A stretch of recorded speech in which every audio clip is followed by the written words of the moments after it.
Part 3, Beyond the Mystery. Chapter 8, A Fable. Once there was a little girl sitting by the seashore. Her mother had told her to go and play. She watched the waves and thought, if only something marvelous would happen to me today. The sun was shining very hot over this strand, and the girl became drowsy. The sound of the quiet surf was like a lullaby. She began to doze. Suddenly she awoke. The air was alive with a new coolness. A haze had lifted. Everything was startlingly clear to the sight. Far out, she glimpsed a flash in the sea, then another flash, a glint of something in the sun. There it was again, something coming towards the shore and making its way through the waves. It must be a porpoise. The girl was terribly excited. Something was happening to make her day memorable. Now she would not have to sit by the seashore and be bored. Now that the porpoise was getting nearer, it alarmed the girl. Could it be about to crash against the sand as she had heard giant whales did from time to time in despair? Was it a dolphin actually intent on self-destruction? The girl ran hurriedly toward the spot which seemed to be the dolphin's objective. She saw its tail fin quite close appear for a moment. Some seaweed it seemed to be trailing with showed through the water. It was a bright, almost shiny porpoise. It was now near the sand. What would it do? She could see it now, through the water. It stopped. It seemed to be groveling in the sand. Its tail splashed up, then down. It remained stationary. The poor dolphin had crashed into the sand. Full of pity, the girl began to wade out towards it, but it moved away slightly. It wasn't stuck in the sand. It was looking up at her from under the water. What could it be trying to do? The girl went back to the shore. The fish now moved in closer together. From quite near to the fish, the woman put her head above the water. She had silver makeup on her face and eyes that went up. The little girl was worried about the fish. Have you got hold of the dolphin? She asked the woman. Just beneath the woman's shoulders, there was a noise like a swimming suit strap snapping against her skin. The woman, she replied to the girl with a fixed stare and a high wail which seemed to be a song. She moved toward the girl, her eyes never straying from her. Her eyes were clear blue like the sky.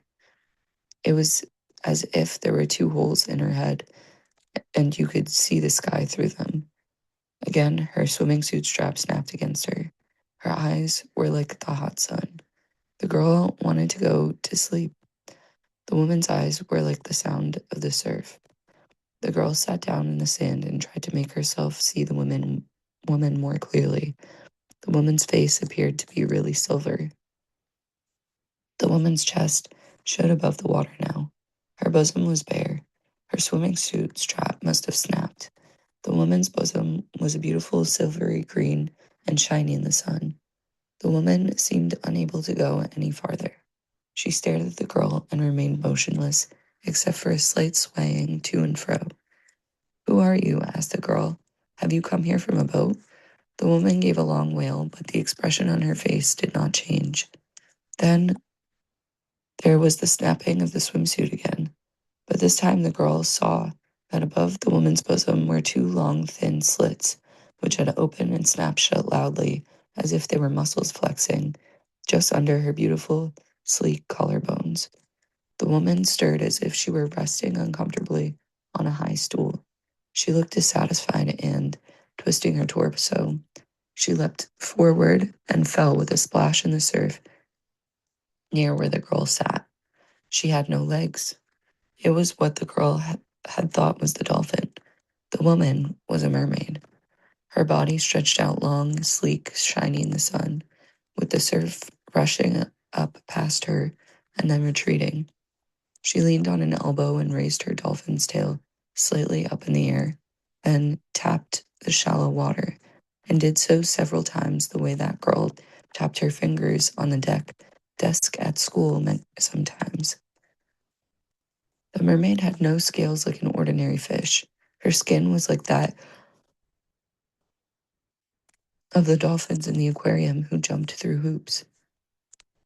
Then she was more silvery and more green, and there was a kind of hair streaming down her back like thin seaweed, which looked brown or silver or green or gray or even black.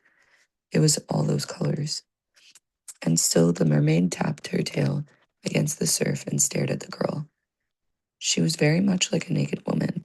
She looked like the girl's mother did when she hurried to put her dressing gown before a bath. Once again, there was a snapping noise, only quieter. The girl saw the long, thin slits in the woman's chest open and close instantly. Then the woman made a low, pleasant humming sound and looked sleepy. She leaned forward, and an amazing series of clicks and pops were apparently made by her in her throat, which the girl could see constricting and moving.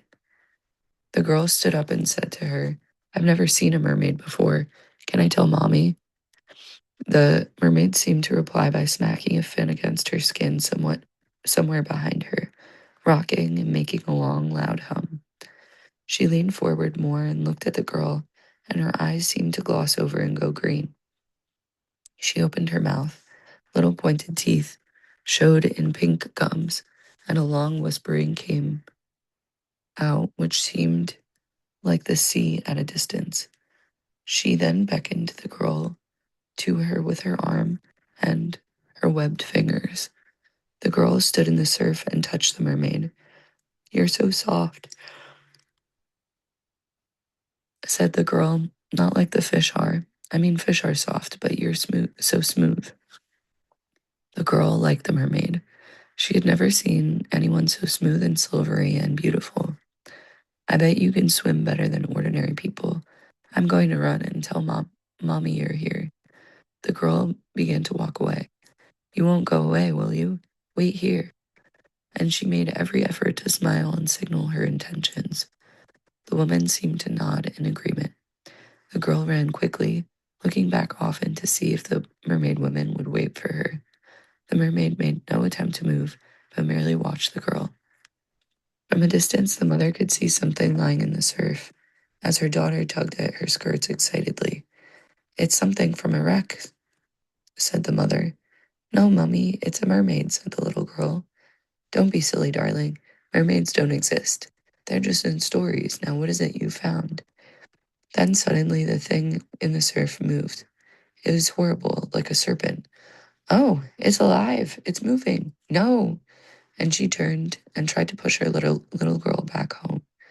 "I'm going to get Daddy. He'll know what to do. It may be a creature which is injured. Now come with me." But the little girl eluded her and ran toward the sea. "No, Mummy, it's a mermaid. Come and see." Feeling sick in the pit of her stomach and apprehensive, the mother followed her daughter and feebly called after her.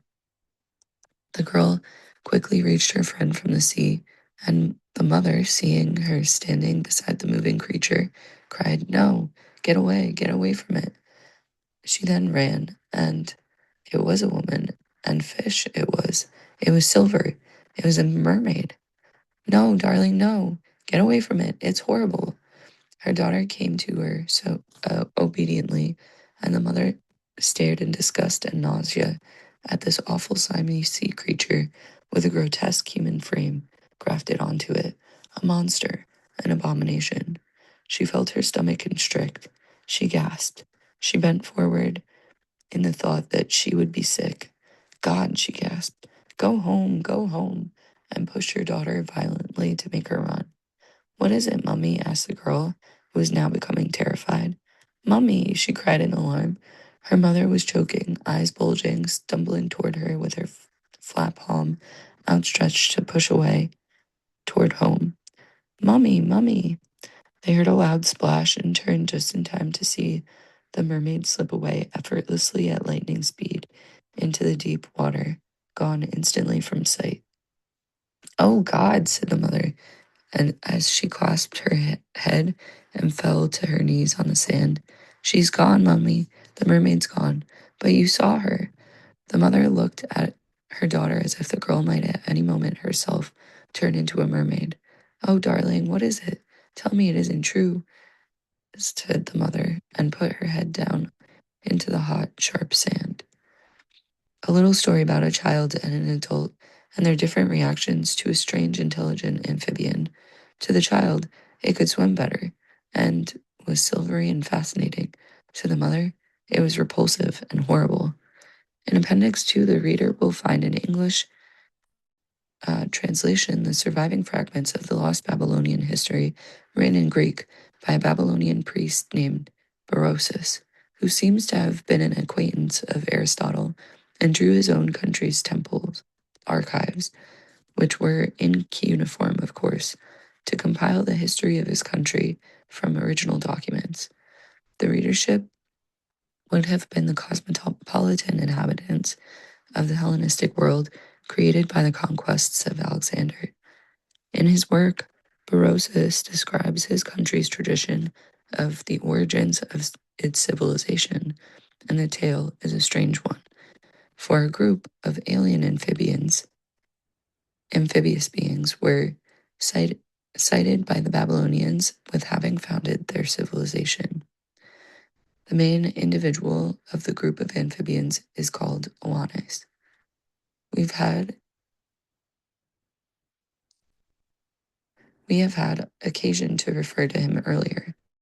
There are several illustrations of him throughout this book. Plates 6, 7, 8, and 9, figures 30 and 31. In somewhat later traditions, known as the Berossus drew on, Oannes became the fish god of the Philistines, known as Dagon, and familiar to many readers in the Bible.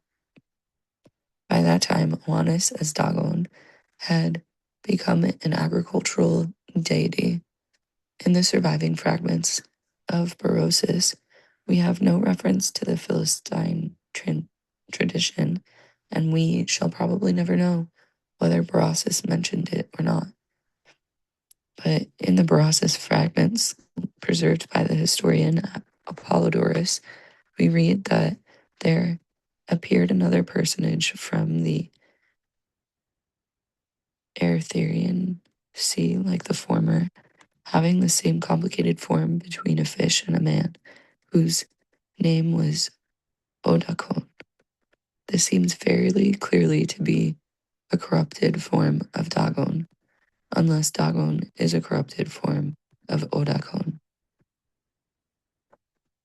And in figure 30, there's a fish-tailed Oannes on gems in the British Museum. The representation on the right shows a star and eye of Osiris, an Egyptian hieroglyph on a Babylonian gem. And on figure 31, fish-tailed Oannes from Assyrian cylinder seal. He stands before an omphalos stone covered in geodetic mesh with descending octaves on either side of it. The eye star is above, and a mouth of Nommo is to lower left.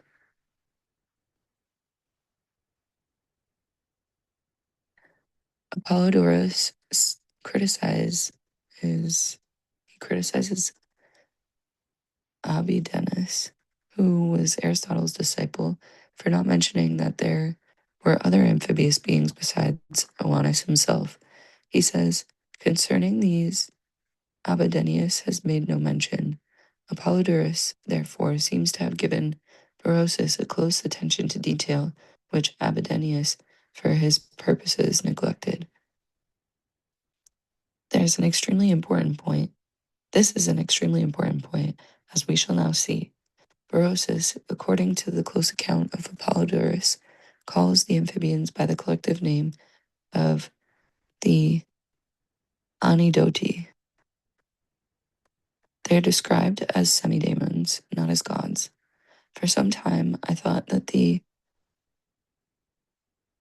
Anidoti must be a convenient and tradition-sanctioned name for these creatures. I was concerned to have a name for them because, as we learn in a moment, the Dogon tribe claim that the amphibious creatures with fish tails founded their civilization too. and that they came from the system of the star Sirius. If they are intelligent creatures living on a planet in the Sirius system, it would seem from all the evidence that they are amphibious, resembling a kind of cross between a man and a dolphin. It is therefore necessary to come up with the name for these creatures if we are to discuss them from time to time. With this in mind, I suddenly wondered what the word Anidotis, which is never translated in the Corey translations of the fragments of Berossus, could actually mean. I read once that, once again, the fragment of Berossus from the careful Apollodorus and scrutinized the translation of it, which was, in whose time appeared the Basurus Oannes, the Anidotus from the Erythraean Sea. The Erythraean Sea is that body of water known to the ancients, which we today subdivide into the Red Sea, the Persian Gulf, and the Indian Ocean. What was meant by the untranslated words Masurus and Anidotus? Strangely enough, until I purchased my own copy of Corey's Ancient Fragments, I had never before noticed that the words Masur, Masarus, and Anidotus were untranslated. In libraries, with the pressure of time, one tends to overlook these details. I also had overlooked in the accounts of Apollodorus, quoted by Carl Sagan in his Intelligent Life in the Universe. These are all reasons why I felt that I should include as an appendix to this book the complete surviving fragments of Berossus, including a couple unrelated to our concerns, which may be found in the third and final 1876 posthumous edition of Corey's book. For unless all of the material is available and easy to hand, one invariably overlooks something and neglects to make the frequent and necessary comparisons which enable one gradually to read between the lines and obtain additional insights. It so happens that the most frequently cited version of Berossus's account is usually that preserved by Alexander Polyhistor. But that is where problems can begin, for Alexander Polyhistor does not use the words Anidotus or Musaris in his account, and the version preserved by Abidenus uses the word Anidotus only as if it were a proper name. In his time, a semi-daemon called Anidotus, very like to Oannes, came up a second time from the sea. As for the word Musaris, Abidenus does not use it at all. So I turned to the lexicon to find the meanings of these words. I assumed that Corey would have translated them into English if they had a simple and obvious meanings, if they had simple enough. But to my surprise, I found that their meanings were quite simple and specific. Musaris is an abomination, and an Anidotus is a repulsive one. Now, the reader may appreciate why I wrote the little fable, for the creatures credited with founding civilization in the Middle East were frankly described by the Babylonians, who revered them and built huge statues of them, Plate 9, as being repulsive abominations. If ever anything argued the authenticity of their account, it was this Babylonian tradition that amphibians to whom they owed everything were disgusting, horrible, and loathsome to look upon. A more normal course for any invented tradition of the origins of civilization would have been to glorify the splendid gods or heroes who founded it. But instead we find specific descriptions of animals endowed with reason, Alexander Polyhistor's account, who made their awed and thankful beneficiaries want to be sick with revulsion. And what is more, the tradition admits this freely. The problem of revulsion is a difficult one. It seems to be partly a result of what we are taught when young. No doubt psychologists would have a great deal more to say about it, but whatever origins it may have, it seems to be almost uncontrollable once a propensity to it has developed. If someone finds snakes or spiders repulsive, it would take a great deal of persuasion to get him to change his attitude, and the chances of success are minimal at best. As humans, we tend to dislike all slimy creatures, creepy crawling creatures, creatures which ooze or slither or wriggle. Indeed, people who have a pronounced fondness for such creatures often seem to be suffering from a pathological condition themselves. I once knew a girl who kept a pet boa constrictor in her bedroom next to her bed for company. She fed it a live mouse every Thursday, and she loved to watch it being eaten alive. She loved more than anything to hear the snake at night in the dark when it made a curious slithering fall against the side of its tank. This excited her greatly. Now, I do not wish to criticize the girl for her strange tastes, but I think most readers will agree that the girl had somehow transformed the interest in a snake into something else, and that kind of substitution is the promotion of a fantasy which can probably be classed as pathological, though possibly not dangerous to anyone except the mice.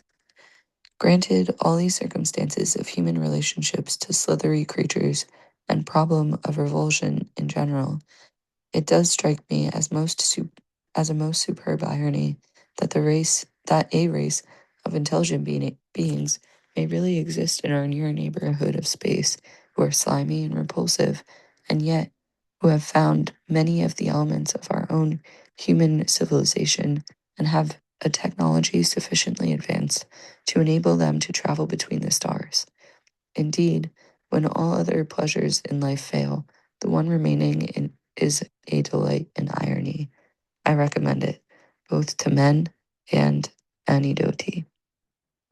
According to Berossus, as preserved by Alexander Polyhister, the amphibians look like this. The whole body of the animal was like that of a fish, and had, under a fish's head, another head, and also feet below, similar to those of a man, subjoined to the fish's tail. His voice, too, and language, was articulate and human, and a representation of him is preserved even to this day. When the sun set, it was custom of this being to plunge again into the sea and abide all night in the deep, for he was amphibious.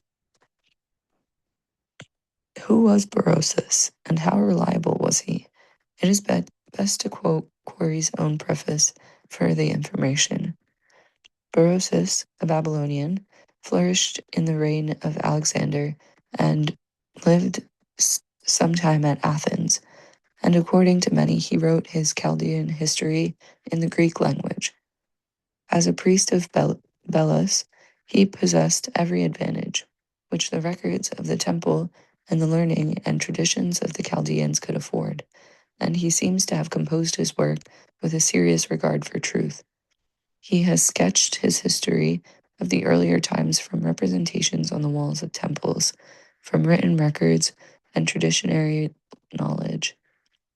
He learned several points too well authenticated to be called into question, and correcting the one by the other has produced the strange history before us. The first book of the history opens naturally enough with a description of Babylonia. The second book appears to have comprehended the history of the antediluvian world, and this in in this the two first fragments ought to have been inserted. As for two of those later writers who preserved fragments of Berossus, Abidenus, the disciple of Aristotle, wrote an Assyrian history, now lost, and Megasthenes wrote an Indian history, also lost. None of the four writers who have preserved Berossian fragments has had any of his own writings survive intact either. Later writers, such as Eusebius, the Christian historian of the 4th century AD, and Syncellus, I don't know, the 9th century AD, Byzantine historian, have preserved in turn all of the fragments of Berossus, which the earlier writers had quoted in their own works, for it seems that the original of Berossus was lost long before the originals of Abidenus, Apollodorus, Megasthenes, and Alexander Polyhistor. And unless some obscure Byzantine monkish library or Egyptian papyrus of Hellenistic date or a Babylonian tablet produces new fragments, we may never know more about Berossus than we do now at third hand. But at least my Appendix 2 should be a help, for it will be the first time since 1876 that the fragments of Berossus will have been published. Let us take a look now at what the Dogon tribe have to tell us about the amphibious creatures who are credited with founding their civilization as well, and who seem to have come from Sirius. In figures 32 and 34 are Dogon tribal drawings of what the creatures actually looked like. They are credited with having descended in an ark, which, in landing, looked like figure 35, which portrays the spinning or whirling of the descent of the ark. The god of the universe, Amma, whose name I feel certain is a survival of the god Ammon of Oasis of Siwa, sent the amphibians to earth. They are called the Nommos, but just as the Babylonians tended to speak of Oannes, the leader, instead of always saying the Anidoti collectively, the Dogon often just speak of Nommo or the Nommo as an individual. The Nommos are collectively called the masters of the water and also the instructors or the monitors. They have to live in water. The Nommos' seat is in the water. The latter is much like the Babylonian tradition of their god Ea, Enki to the Sumerians, whose seat was also in the water and who sometimes connected with Oannes. And then we have figure 32, a Dogon drawing of the Nommo. The descriptions of the landing of the ark are extremely precise. The ark is said to have landed on the earth to the northeast of Dogon country, which is where the Dogon claimed to have come from originally before going to Mande. And that is, of course, the direction of Egypt and the Middle East in general. And then we have figure 33, the descent of Nommo from the sky, a Dogon drawing. The Dogon describe the sound of the landing of the ark. They say the word of Nommo was cast down from him by him in the 4 directions as he descended. The reader will recall that near the end of chapter 1, I mentioned that the word represents a concept like the logos to the Dogon, for it means air. We may take this description to refer not only to noise, but to a rushing wind. And it sounded like the echoing of the 4 large stone blocks being struck by stones, with stones by the children, according to special rhythms, in a very small cave near Lake Debo. Presumably a thunderous vibrating sound is what the Dogon were trying to convey. One can imagine standing in the cave and holding one's ears at the noise. The descent of the ark must have sounded like a jet runway at close range. The landing of the ark is visually described. The ark landed on the fox's dry land and displaced a pile of dust raised by the whirlwind it caused. For this, see figure 33. They continue. The violence of the impact roughened the ground, It skidded on the ground. Figure 34 is a Dogon drawing of Nommo. It is said of Nommo, or more probably of his arc, he is like a flame that went out when he touched the earth. They say the Nommo was as red as fire. When he landed, he became white, and consequently a bit of folklore. The albino is the testament on the earth of the Nommo's burns as he came down. He is said to be the trace of the burn, the scar of the Nommo. There seems to be a use by the Dogon of splurting blood to describe what we would call rocket exhaust. And let us remember that, short of anti-gravity machines, which may be possible, the rocket propulsion is likely to be used by craft landing on any planet, no matter how sophisticated and non-rocket-like the interstellar main craft, or no matter how immensely advanced the civilization may be, which is making a landing on a planet. For the principle of the rocket is a simple one, unlikely to be dispensed with entirely in any foreseeable future technology.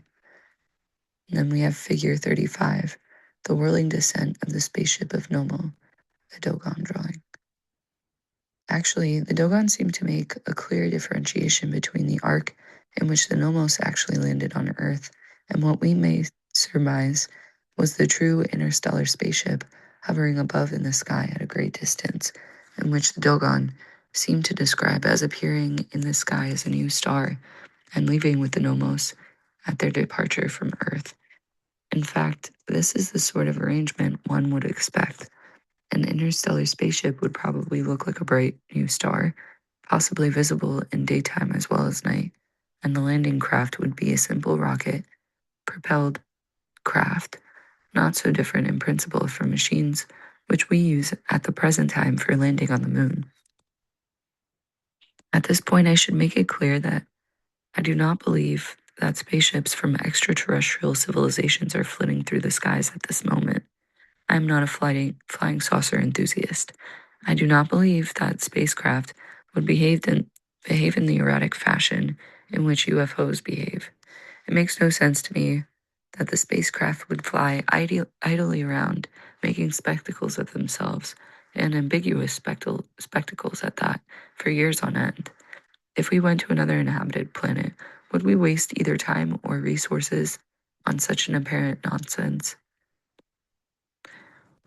What seems to be lacking in UFOs is purpose, any kind, which could conceivably fit into a framework of extraterrestrial visitation. So I therefore do not believe that flying saucers are spacecraft, although I am willing to admit I may be wrong. I have encountered nothing but flack from both sides about this. Believers in flying saucers are incredulous that I am not one of them, since I have written a book on extraterrestrials, and I even maintain that spaceships visited Earth in the past. Those who do not entertain for one moment the notion that spaceships could ever have visited Earth naturally assume that my book is about flying saucers. And then figure 36 is a Dogon drawing of E Pelu Tolo. The 10 rays in pairs are inside the circle, having not yet emerged. I should add, however, that I feel certain that the Earth is being monitored at this moment by a more advanced extraterrestrial civilization, and I assume this monitoring must be automatic computer probes left behind in the solar system at some time in the past. Now, based on the fact that he most likely wrote A New Science of Heaven after this book was published, he may have changed his beliefs on this view, and they could be using plasma, as plasma can contain enormous amounts of information and transmit them across infinitely far distances in an instantaneous deliverance of information. Okay, so although I consider most so-called UFO sightings as pure hysteria or simple error, it is possible that a small percentage of UFOs may be what the devout believers in UFOs claim they are. It is unfortunate that this subject has become so burdened by the oppressive enthusiasm of people whom I can only describe by the unflattering epithet of the lunatic fringe. The Dogon may describe the interstellar spaceship hovering high above the Earth by what they call E Pelu Tolo, star of the 10th moon. The Dogon say, as the ark landed, the weight of the ark caused the blood to splurt into the sky. This would seem to be a rocket craft landing on Earth, but this splurting blood flame is said to be shared with E Pelu Tolo and gave the star reality and brilliance. For 3 different complementary tribal drawings of E Pelu Tolo, see figure 37. These seem to represent the star in 3 separate conditions, differing in the amount of splurting blood being emitted by the presumed spacecraft. The Dogon also described this star specifically as having a circle of reddish rays around it, and the circle of rays is like a spot spreading, but remaining the same size. It is said that the Nommos will come again. There will be a resurrection of the Nommo. It should thus not surprise us that the celestial symbol of the resurrection is the star of the 10th moon, E Pelu Tolo. The star is not easy to see. The 10 rays, placed in pairs, are inside the circle because the star has not yet emerged. It will be formed when the Nommo's arc descends, for it is also the resurrected Nommo's eye, symbolically. And then figure 37 demonstrates 3 states of E Pelu Tolo in the sky, Dogon drawing. In other words, this star is not a star and can only be seen when the Nommo returns and his arc descends to Earth. The Nommo is the monitor for the universe, the father of mankind, guardian of its spiritual principles, dispenser of rain, and master of the water generally. Not all Nommos came to Earth. The one Nommo, called Nommo Die, or Great Nommo, remained in heaven with Amma, and he is his vicar. He manifests himself in the rainbow, which is called Path of the Nommo. He is guardian of the spiritual principles of all living creatures on Earth. There are 3 other distinct kinds of Nommo, each personified as an individual. There is Nommo Titi Yan messenger or deputy of the Nommo Die. He executes the latter's great works. The Nommos who came to Earth in the spaceship are presumably of this class. Figures 32 and 34 represent these beings in particular.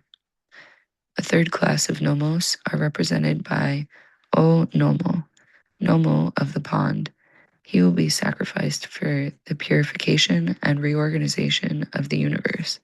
He will rise in human form and descend on Earth in an ark with the ancestors of men. He will then take on his original form, will rule from the waters, and will give birth to many descendants. Figure 38, which describes Sigiri designs of Dogon. The 4th Nommo is the naughty disruptor named Ogo, or Nommo Anagono.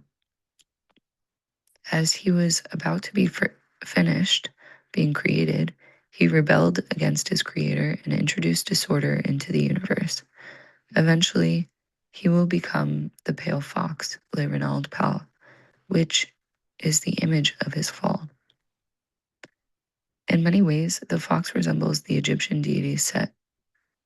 The name Nommo comes from a Dogon word linked to the root Nommo, to make one drink.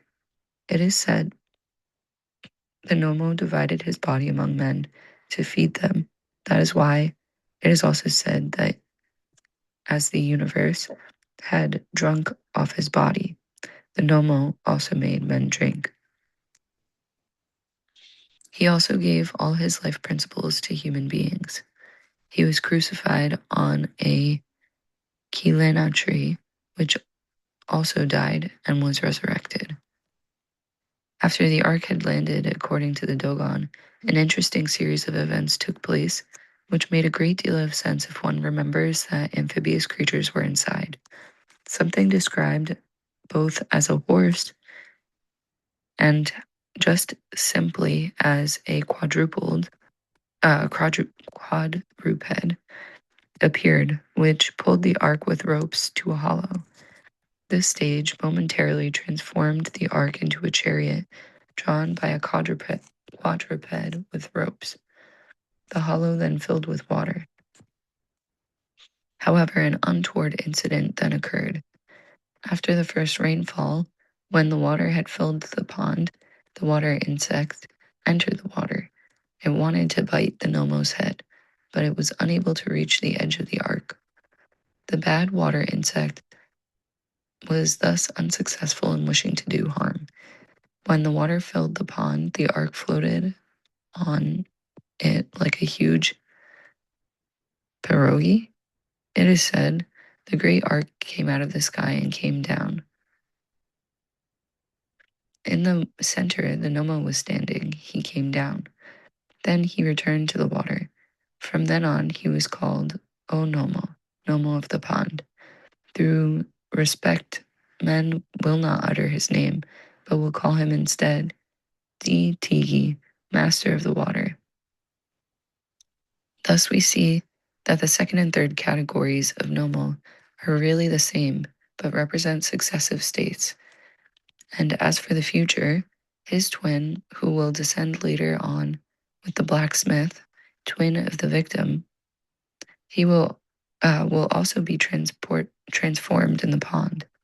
They will have many descendants and will always be present in the fresh male water of the brooks, rivers, ponds, and wells, and also in the female sea water. As for this reference to fresh water as male and seawater as female, it is similar to the ancient Babylonian and Sumerian tradition, where Abzu, was a male freshwater deity, and Tiamat, a female seawater deity. The Dogon say, O Nommo has his seat in the waters of the earth, which could just as well be a description of Enki/Ea, whom I have mentioned above. I feel impelled to reproduce in this book as figure 38, a Dogon drawing showing 4 variations of Dogon Sigiri mask design. Anyone can see that they look like rocket ships. Growl and Dieterlen give detailed accounts of the meanings of the lozenges, rectangles, etc. These variant designs are said specifically to represent the descent and impact of the ark. The descent of the ark was like a lozenge. Its impact was like a rectangle. Perhaps this is why the Dogon say, when the ark was descending, space was 4 angles. When the ark was down, space had 4 sides. The Sigiri design itself represents a house with stories and indicates the ark as well as its descent. So maybe the Dogon have actually drawn a rocket ship. The Dogon say that Tolo, Sirius B, and Sirius were once where the sun now is. That seems as good a way to describe coming to our solar system from the Sirius system and leaving those stars for our star, the sun. But let us now take leave of our friends the Dogon. Let us go to where Sirius and its wife dwarf companion star are the suns, and where our own sun has become just another star in the sky. Let us visit the planet of the amphibians. What are Sirius and Sirius B like as suns? We know that they revolve around a common center, which is in fact equivalent to Sirius B revolving around Sirius A in an elliptical orbit. Sirius A, a big, bright star, has 2.5 times the mass of our sun. Sirius B has 95% the mass of our sun, But because it is made of degenerate matter and is so tiny, this is not obvious. If Sirius B with its mass were not a white dwarf, we could easily see it from Earth as a star of magnitude 2, though the problem of parallax would make it difficult to separate it from Sirius A. In any case, if Sirius B were on its own somewhere, at its distance from the Earth, and were not a white dwarf, it would be one of the brightest stars in the sky. In reality, Sirius A is 10,000 times brighter than Sirius B.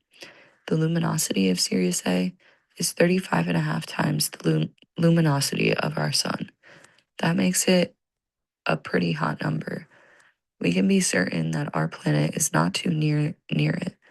The habitable zone discussed in Chapter 1 is much further out from Sirius than it is from our sun. As for the actual size of Sirius A, its radius is a little more than 1.5 times the sun's radius.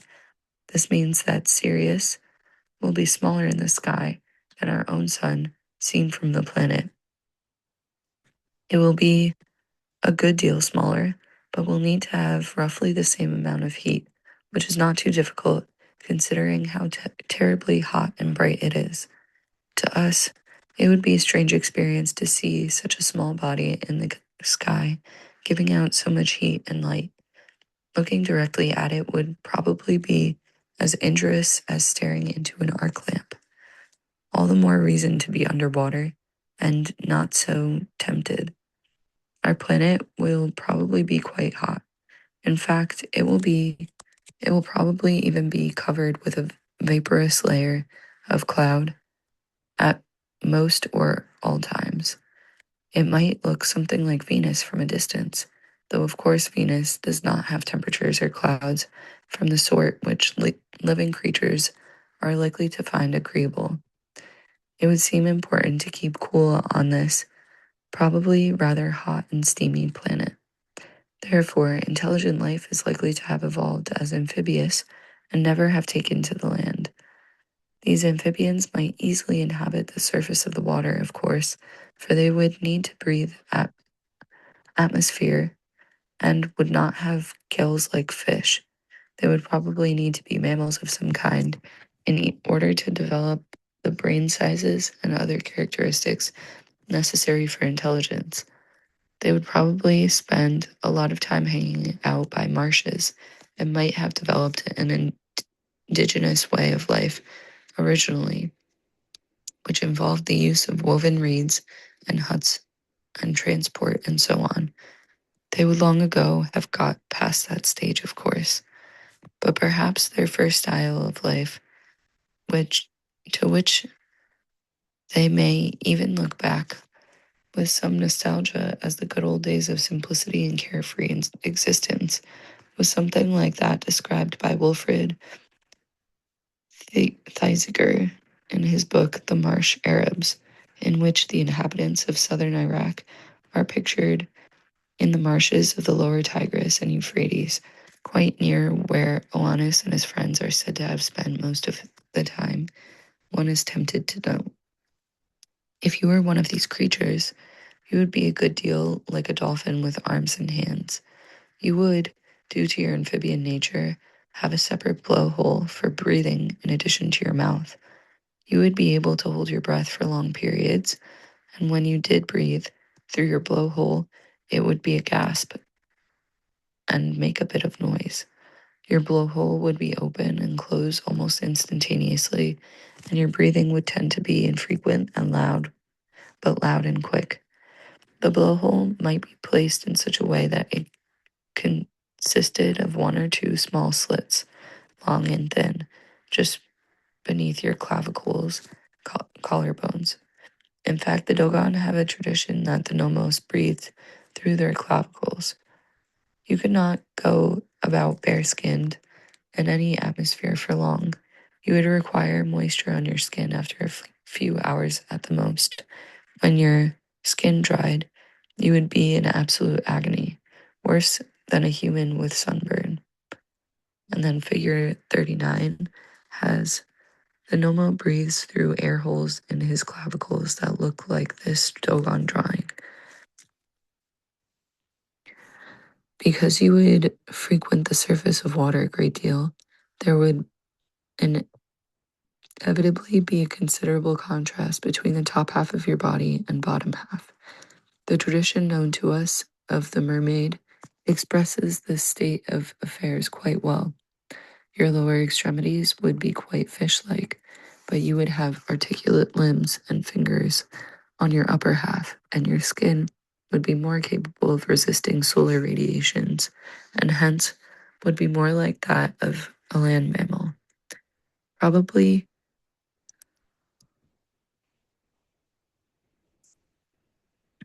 cartilaginous structures would have evolved in your head to rigidify your features beyond the simple streamlined form required for a strictly undersea life, and there would be something on your upper body resembling hair, perhaps like the hair of our own walruses.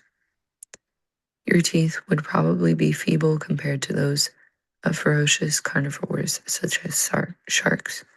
You would probably have evolved from more peaceful creatures capable of feeding on small fish in considerable numbers. Your ancestors would have run in packs as dolphins do, and you would be extremely sociable because you evolved in schools, packs. Nudity is probably the natural state of your species. Overpopulation is not one of your problems because most of your planet is water and all of the water is habitable. Even on the planet Earth, it is estimated that dolphins outnumber human beings 2 to 1, and the oceans are hardly overcrowded. As one of these creatures, you might find human beings repulsive for many reasons. Their rough hair, dry skins, bony limbs, and particularly for their pungent smells might disturb you greatly. Their sweat is not continually washed away in the way that your skin is continually cleansed by the watery medium which you inhabit. And as amphibian, you have exceedingly well-developed senses of smell and taste. You taste smells or spore substances underwater at enormous distances. And though your sense of smell is not quite as accurate, it is competent enough. Unlike yourself, human beings tend to have areas in or near their dwellings which smell of their excrement and urine, places to which they habitually return to perform these functions.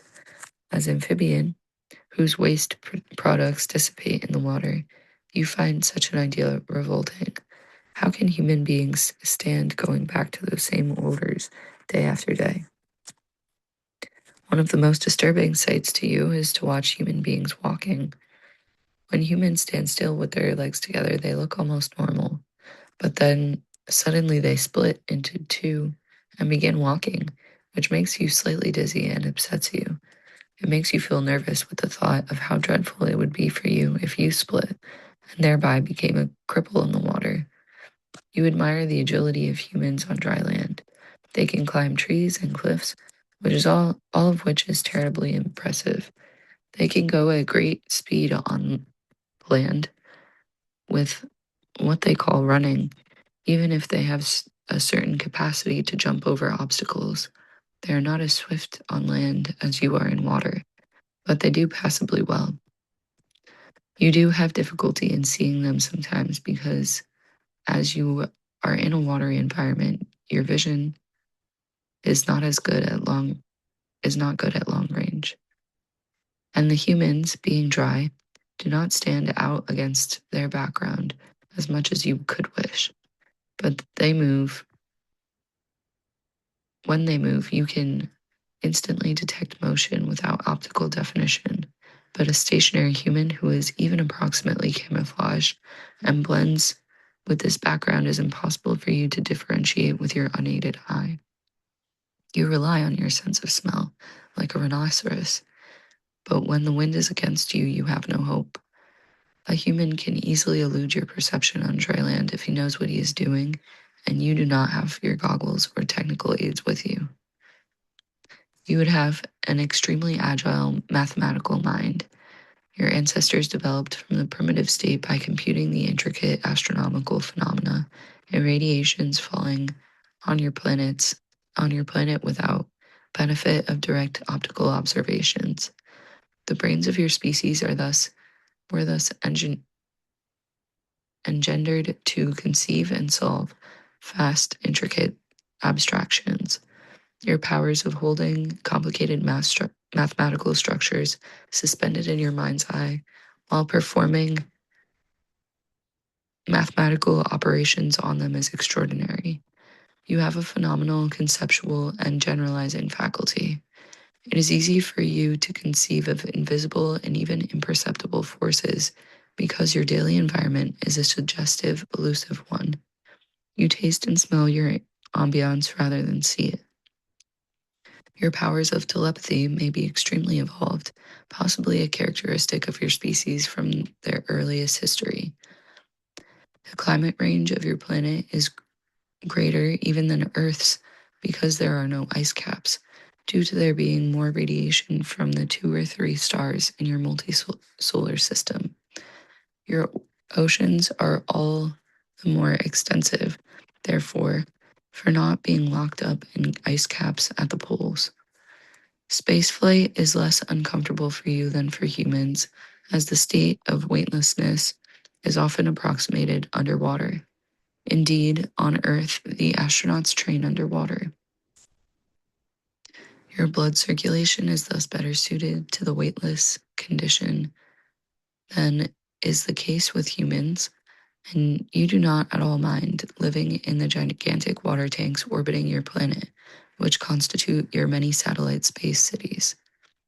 It is not as difficult to simulate your watery environment in a space as it is to simulate a dry land environment. Your wants are few, your existence simple. You do not eat cooked food, and you do not have stoves to keep warm.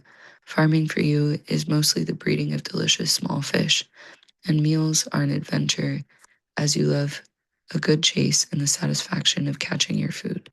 Dinner is a family sport.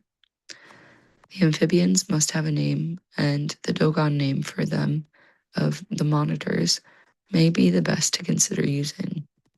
Monitor is more specific than instructor, and masters of the water is too long. There is no point using the euphemism, the Anidoti, knowing that it means the repulsive ones. A more generic and neutral term, I suppose, would simply be the Syrians. If we ever come into contact with them again, they will probably be called the Syrians officially, and their civilization will be the Syrian civilization. Their art will fall under the heading of Syrian culture, and their technology will be Syrian technology. But what of their religion? There's a delicate point. It will be called the Syrian religion, and we will try to pretend it has nothing to do with us. But inevitably, we will have to take into account, whereas cultures and technologies can be localized, the greater problems of nature, the nature of life itself, and of an individual's relation to the universe, existential problems, are not localizable. There will in fact be no such ultimate thing as Syrian religion, except in the ethnographic sense. To speak of a Syrian god will get us into deep waters. What do we mean when we speak of a Jewish god or a Christian god? There is no doubt that it is at the level of our deepest concerns, our religious and philosophical ones, that contact with an extraterrestrial civilization will make its deepest impact on us. And it is at this friable level of our preconceptions that we are most vulnerable. Here, the foundations of our beliefs can crumble with the first shock wave. Here, the entire edifice of our civilization can give way. Only by being prepared can we safeguard our own cultural integrity. We must not dismiss speculations such as those we have just indulged ourselves in as idle, thinking that we will wait and see what turns up in a spaceship someday. If we are going to be coming into direct contact with amphibious extraterrestrials, we should try to get some thoughts together on their physical nature and requirements at the very least, if only to make them welcome. It is quite true, as Carl Sagan says, stories like the Oannes legend deserve much more critical studies than have been performed heretofore. The critical studies could be institutionalized by the governments of major powers and made official programs. The resources of the governments which pour into programs to prevent their countries being overrun by military invasions, chemical warfare, nuclear blasts, should also pour into programs to prevent our planet as a whole being overrun by sudden extraterrestrial contact, which gives little warning. No matter how much care may be taken by any superior extraterrestrial civilization in dealing with us, it is really up to us to be ready for any contact. I would even venture that we may be under observation or surveillance at this very moment, with an extraterrestrial civilization based at the Sirius system, monitoring our development to see when we will ready ourselves for their contacting us. In other words, we may very possibly be allowed to control the forthcoming contact ourselves. One wonders what any possible amphibious extraterrestrials living at Sirius would think, roughly 10 years later. Speed of radio transition at speed of light across 10 years means 10-year lag. Upon receiving news from some automatic monitoring device, which picked up a radio or television program at Earth mentioning a book just published about amphibious extraterrestrials living at Sirius, would they think that was their cue? If what I propose in this book is really true, then am I pulling a cosmic trigger?